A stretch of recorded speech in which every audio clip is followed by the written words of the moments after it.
If you vanished today, we'd probably celebrate, Nathan said with a smirk, raising his beer bottle toward me across the picnic table.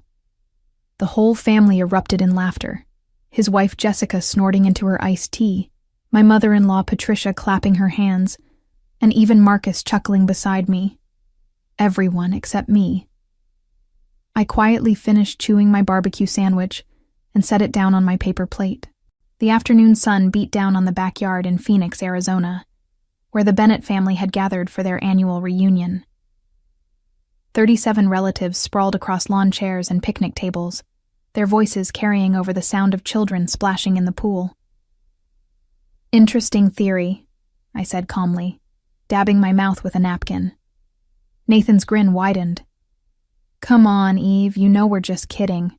But seriously, Marcus would probably get more done without you hogging the computer all day." More laughter rippled through the group. I watched Marcus nod along, his sales-trained smile never faltering. He was probably thinking about how this played into his narrative. The successful salesman married to the quirky wife who played on computers while he brought home the real money. If only they knew. My phone buzzed with a notification from my business account. Another payment had cleared, $15,000 from Gravora Group for the custom inventory management system I delivered last week. I glanced at the amount and slipped the phone back into my purse without mentioning it. Why would I?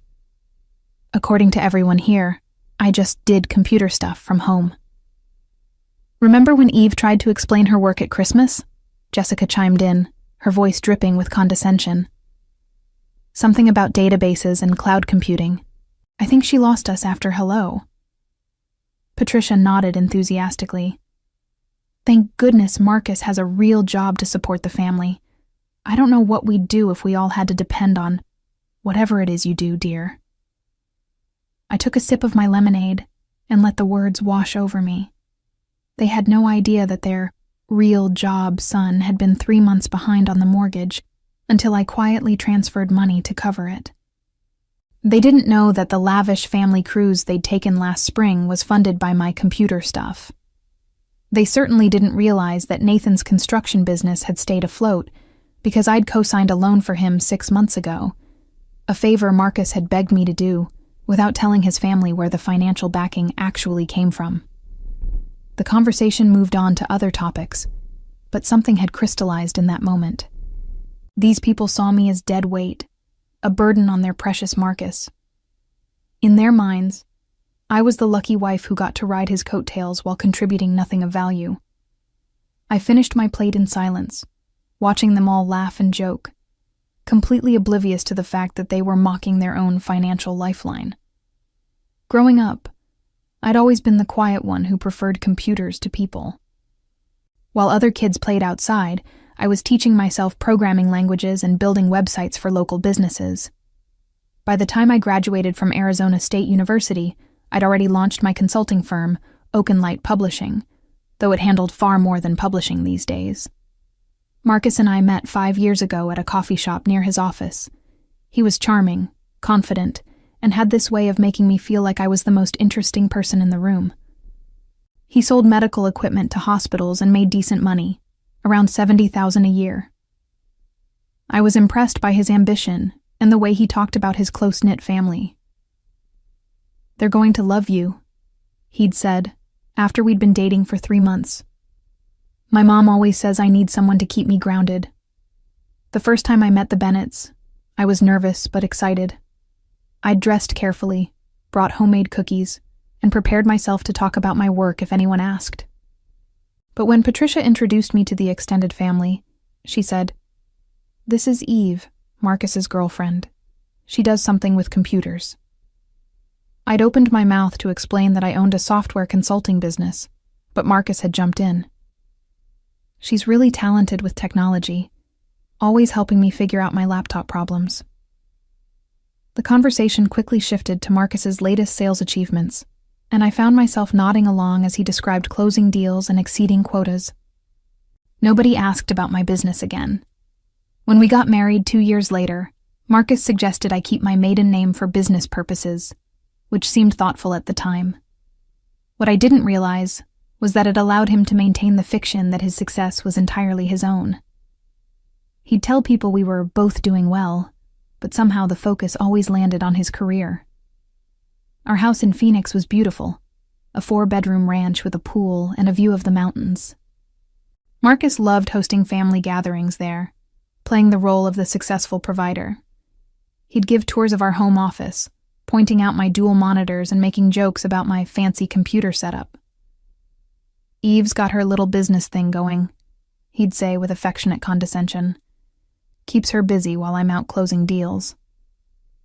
What they didn't see were the invoices on my desk, the contracts with major corporations, the bank statements showing monthly deposits that dwarfed Marcus's commission checks. My little business thing had generated over $400,000 last year alone. I'd tried to correct the narrative a few times, but Marcus would get uncomfortable when I mentioned specific numbers or client names. "You don't want to sound like you're bragging," he'd whisper later. "My family's not really into that whole corporate thing." So I learned to stay quiet, to let him have his moment in the spotlight. But today, listening to Nathan's joke and watching everyone laugh at the idea of my disappearance being a cause for celebration, I realized something important. They genuinely believed I was expendable. The drive home from the reunion was quiet. Marcus hummed along to the radio, occasionally commenting on his cousin's new truck or his aunt's terrible potato salad. He seemed oblivious to my silence, which wasn't unusual. After 5 years together, he'd grown accustomed to my reserved nature at family gatherings. "That was fun," he said, as we pulled into our driveway. "Mom looked really happy. I think she's finally warming up to you." I unlocked the front door without responding. Inside, the house felt different somehow, like I was seeing it through new eyes. This beautiful home that Marcus loved to show off. This life we'd built together. All of it rested on a foundation of lies and assumptions. In my office, I sat down at my computer and opened my business accounts. 3 pending invoices totaled $47,000. My savings account showed a balance of $230,000. The joint checking account that Marcus believed held our money contained mostly my deposits, with his contributions covering maybe 30% of our monthly expenses. I pulled up the mortgage statement. We'd bought the house 3 years ago, with a down payment that came entirely from my business savings, though Marcus had signed the paperwork and handled the realtor meetings. To his family, he was the homeowner who'd graciously allowed his wife to contribute where she could. My phone rang. A client calling about a rush project. I spent 45 minutes discussing database architecture and timeline requirements, quoting a price that would cover Marcus's salary for 6 months. When I hung up, Marcus poked his head into the office.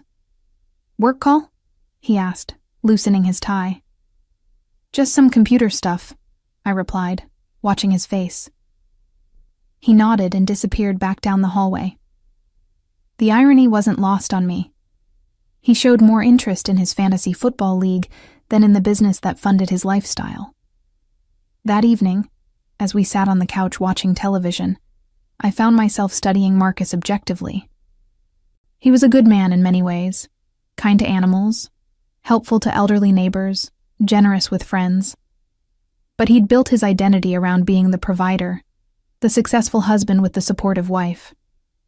The truth, that I out-earned him by a factor of 5, didn't fit his narrative. "Nathan was pretty funny today," Marcus said during a commercial break. "I love how he can just cut right through tension with a joke." "Tension?" I asked. "You seemed a little quiet at dinner. I thought maybe you were feeling left out of the conversation." I stared at him for a long moment. He genuinely believed his brother's comment about celebrating my disappearance was just harmless fun. He didn't see the cruelty in it, the dismissiveness, the way it revealed how little they all valued my presence in their lives. "Maybe I was," I said softly. That night, as Marcus slept beside me, I lay awake thinking about Nathan's words. They'd probably celebrate if I vanished. Well, perhaps it was time to test that theory. The next morning, I woke up with unusual clarity. Marcus had already left for work, his coffee mug abandoned in the sink and his breakfast dishes scattered across the counter. A typical Monday morning in our house. He rushed off to his important sales meetings while I stayed home to do my computer stuff. I made myself tea and settled into my office chair, but instead of opening client files, I began taking inventory of my life. Every business account, every investment, every asset I'd accumulated over the past 5 years. The numbers painted a stark picture of financial independence that Marcus's family couldn't even imagine. My consulting firm had contracts with 12 major companies across the Southwest. Ravenspark Ventures relied on my custom project management software.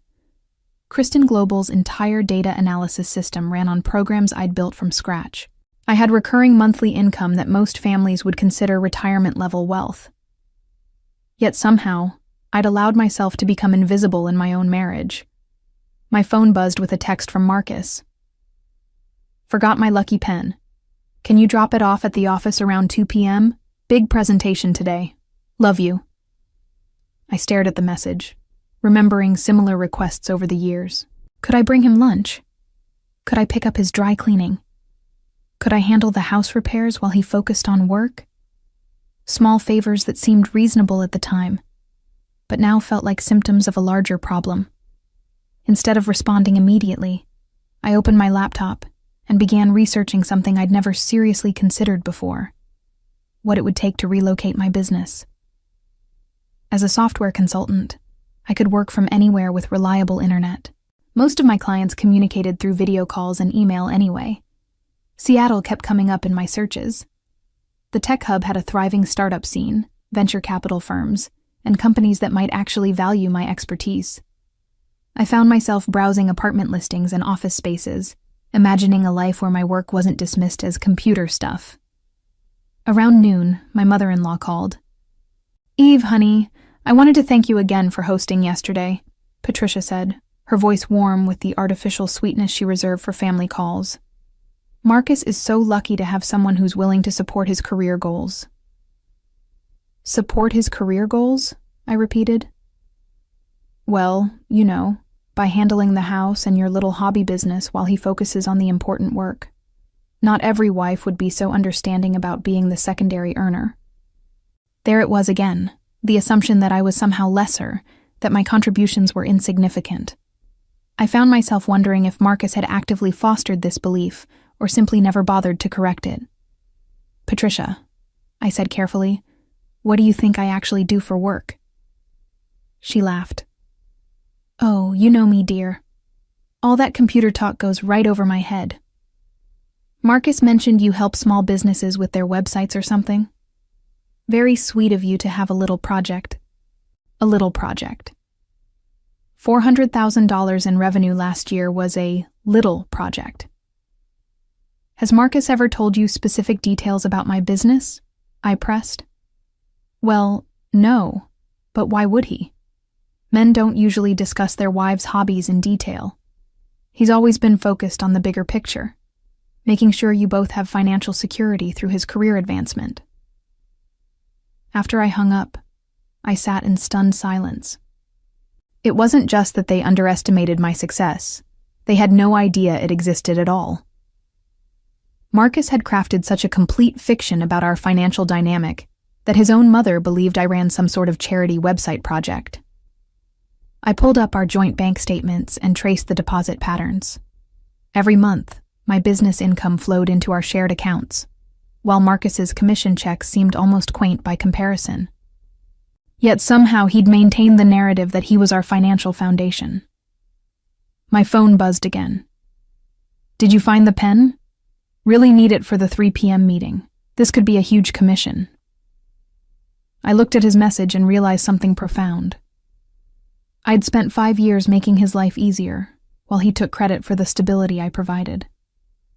The pen was probably on his desk at the office, but he'd rather have me drive across town than look for it himself. For the first time in our marriage, I deleted his text without responding. Tuesday morning brought another revelation. I was reviewing client contracts when I discovered something I'd forgotten: a non-disclosure agreement I'd signed with Lumetricorp 6 months ago. They'd hired me to rebuild their entire customer management system, a project so complex that they'd insisted on absolute secrecy about their new competitive advantage. The contract was worth $200,000, paid in quarterly installments. I'd deposited the first $50,000 in March, but in the excitement of completing other projects, I'd never mentioned it to Marcus. As far as he knew, that money had come from my regular consulting work. I realized this wasn't the only significant income he didn't know about. There was the emergency database recovery I'd done for Zavora Technologies, $30,000 for a weekend's work. The mobile app I'd developed for a startup in Los Angeles, $45,000, plus ongoing maintenance fees. Multiple revenue streams that existed completely outside Marcus's awareness. This wasn't just about him taking credit for my success anymore. This was about the fact that I'd been financially independent for years without even fully realizing it myself. At lunch, I called my accountant, Janet, whom I'd been working with since starting my business. "Eve, good to hear from you," she said. "I was just preparing your quarterly reports. You're having an exceptional year." "Janet, I need to ask you something confidential. If I wanted to relocate my business to another state, what would be involved?" There was a pause. "Is everything all right?" "I'm just exploring options. Hypothetically, how quickly could I transfer my business operations?" "Well, since you're set up as an LLC and most of your income is from remote consulting, it would be relatively straightforward. The main considerations would be state tax implications and updating your business registration. Are you thinking about a specific location?" "Seattle. Washington has no state income tax, so that would actually be beneficial. You could probably complete the transition within 60 days if you were motivated. Is Marcus supportive of a potential move?" I found myself unable to answer that question. Marcus didn't even know the real scope of my business. How could I predict his reaction to relocating it? That afternoon, I decided to conduct an experiment. When Marcus came home from work, I told him I'd had a good day with clients. "That's great, babe," he said, grabbing a beer from the refrigerator. "What kind of projects are you working on?" "I finished a major database system for a corporation. The client was really happy with the results." "Cool. How much do those usually pay?" I watched his face carefully. This one was $50,000. Marcus nearly choked on his beer. $50,000? For what, like 6 months of work? 6 weeks. The silence stretched between us. I could see him processing the implications, trying to reconcile this information with his understanding of my hobby business. That's really good, Eve. I had no idea your projects were that substantial." "Marcus, how much do you think I make annually?" He shifted uncomfortably. "I don't know. I figured maybe 30 or 40,000, enough to help with expenses. Last year I generated $412,000 in revenue." The beer bottle slipped from his hand, clattering onto the kitchen counter. His face went through a series of expressions: disbelief, confusion, and something that looked almost like betrayal. "That's impossible," he said finally. "I would have known. We would have talked about it." "We never talk about my work in detail. You always change the subject when I try to explain what I do." But that would mean you make more than..." He trailed off, the reality sinking in. "More than you. Yes, significantly more." Marcus stared at me as if seeing a stranger. In a way, I suppose he was. The conversation that followed was unlike any we'd ever had in our marriage. Marcus sat at the kitchen table, his head in his hands, while I explained the reality of our financial situation. Every major expense, every family contribution, every safety net we'd enjoyed, it all traced back to my business income. "Why didn't you tell me?" he asked, his voice barely above a whisper. "I tried to, many times. You never seemed interested in the details. But this changes everything. This means I've been..." "Taking credit for my success? Yes." Marcus looked up sharply. That's not fair. I never claimed to make that kind of money. No, but you never corrected anyone's assumptions either. Your family thinks you're the provider. They think I'm some sort of dependent housewife with a cute computer hobby. My family doesn't understand business stuff. I was trying to keep things simple. Simple? Marcus, your brother joked about celebrating if I disappeared. Your mother calls my business a little project. They think I'm dead weight. He stood up abruptly, pacing to the window. Nathan was just being Nathan. He makes jokes about everyone. This isn't about Nathan specifically. This is about the fact that you've allowed your entire family to believe a lie about who we are and what I contribute. So what do you want me to do? Call them all up and announce that my wife makes more money than I do? Emasculate myself in front of my whole family? There it was, the real issue. Marcus's ego couldn't handle the truth about our financial dynamic. He'd rather let his family disrespect me than admit I was the primary breadwinner. I want you to be honest, I said quietly. I want you to stop being ashamed of my success. I'm not ashamed. I'm proud of you. But there's a difference between being proud and rubbing it in everyone's faces. How is correcting their misconceptions rubbing it in their faces? Marcus didn't answer immediately. Instead, he pulled out his phone and started scrolling through messages. I have to respond to some work emails, he said, effectively ending the conversation. That night, I lay in bed listening to Marcus breathe beside me. Earlier, he'd made a show of working late on his laptop, but I'd seen him browsing social media and watching videos. He was avoiding me, avoiding the conversation, avoiding the reality that had just shattered his carefully constructed narrative.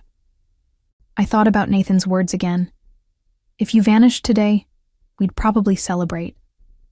The more I considered it, the more I realized he might have been right, but not for the reasons he thought.